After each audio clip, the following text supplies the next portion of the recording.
Meron tayong pag-usapan guys about sa makina ngayon, no? Itong ating makina 3406 Street 6, no?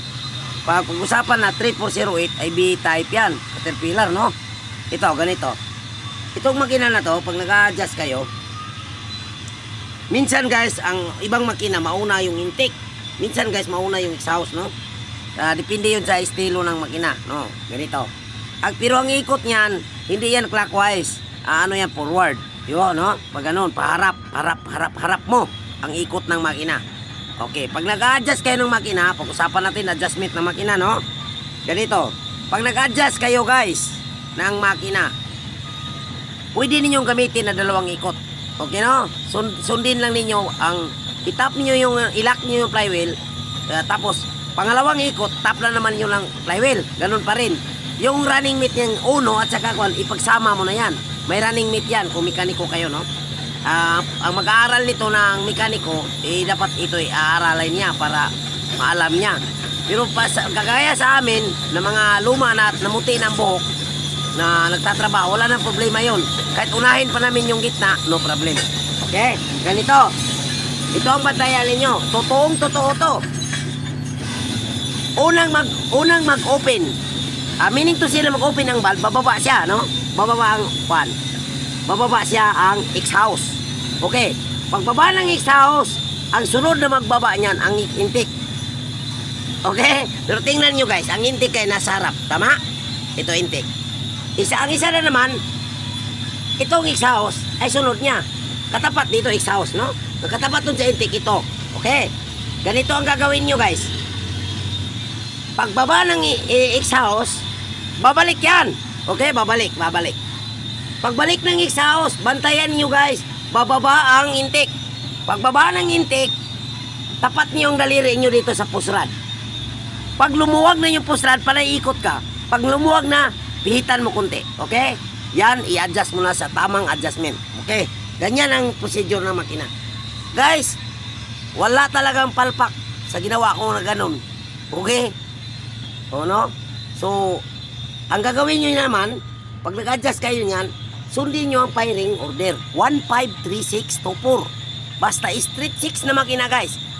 Kahit anong klaseng makina, basta street 6. 153624.